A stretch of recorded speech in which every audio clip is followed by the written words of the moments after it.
Yo man!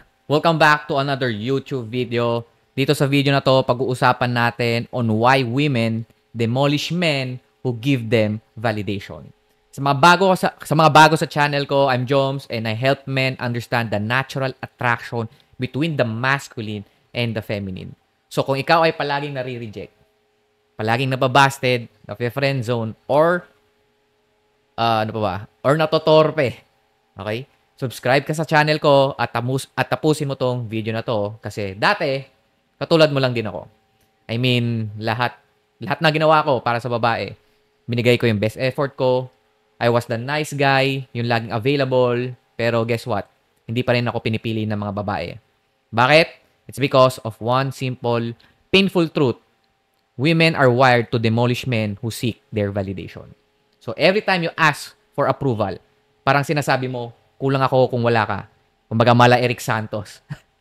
You instantly drop your masculine frame kapag sinabi mo yon.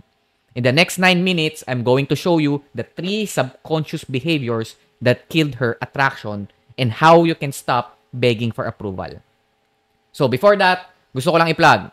Meron akong on-demand video program called Attraction Inertia Triggers in which malalaman mo dito on how to naturally attract women by triggering their biological attraction triggers using momentum-based attraction. Yan yung ginagamit ko at ng mga nakasubscribe sa akin para maging girlfriend nila yung babaeng gusto nila. So, kung interesado ka dyan, okay, kung interesado ka dito, check mo yung description box. Andyan yung link. Click mo na lang.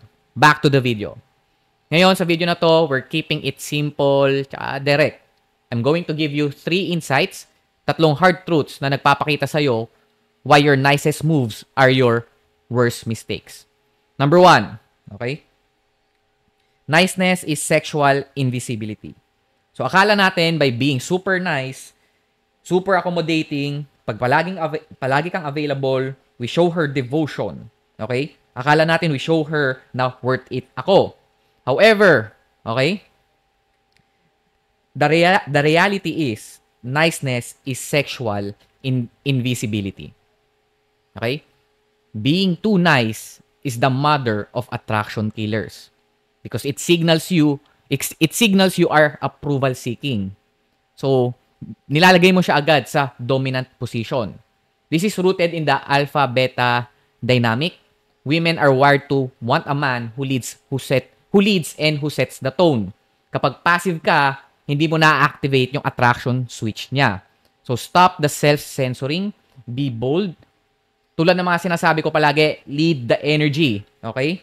Don't ask for permission. Ang gawin mo, you assert direction. Okay? So, example nito, huwag mo tatanungin kung pwede ba tayong lumabas. Okay? Usually kasi yun yung mga sinasabi ng mga lalaki. Okay? Ang gawin mo is you state, kain tayo, I'm taking you to this spot Friday at 7. Okay? Number 2, validation is the enemy of self-worth. Ano ba ibig sabihin nun? Kasi akala natin dati that a man should constantly monitor her mood and seek her validation. Depende sa mood niya. Kapag mas bad mood, kailangan, alam mo yun, kapag bad mood yung babae, parang ina-atake tayo ng anxiety, kinakabahan tayo, ano ba yung parang ginagawa kong mali, yung ganun. Kahit hindi mo naman talaga kasalanan, you're trying to fix it. So, ang ginagawa mo, you are doing things, you're doing nice things, hoping na i-validate ka niya, hoping na maging okay yung trato niya sa'yo. Okay? However, validation is the enemy of self-worth. Okay? External validation is the enemy of self-worth. The constant need, okay? Kapag constantly you are needing for approval, ibig sabihin nun, sinisignal mo sa kanya that you have a low self-worth. Ang pinoproject mong aura is insecurity. Kasi addict ka sa external validation eh. Pag addict ka doon, wala kang internal validation. This is rooted in the psychology of toxic shame. If you don't feel worthy inside, you will constantly chase that fix outside. Ang masakit dito, the more you chase for her validation, the less worthy ka tingnan sa mga mata niya. Okay? The less na na low value ka sa kanya. Okay? So instead of seeking validation, practice this one. Lovingly not giving a fuck about what others think. So, focus inward. Ask yourself, uh, what do I want? What feels right to me? Okay? What would make me happy? So, don't wait her to validate. Okay? Don't wait her to validate your next move. Ang gagawin mo is assume your own direction. Okay? So, number 3, the repressed sexual agenda is a lie. Akala natin, we should hide our sexual interest sa babae. So, madalas nagjo-joke tayo. Ako na lang kasi i-date mo. Joke? Yung mga ganun. Or ginagawa mo, nag-overtext ka about safe topics, hoping na she will eventually figure out na gusto mo siya. Okay? Tapos, aasa ka rin na gusto ka rin niya. Alam mo, yun yung parang nagtatago sa safe zone, nagtatago as being a friend, nagtatago as someone na wala namang mali siya. Okay? So, ang nangyayari dito is nagiging magulo ka. Hiding your desire is a form of approval seeking, and it's a fundamental lie that prevents trust. Tandaan mo, clarity breeds clarity.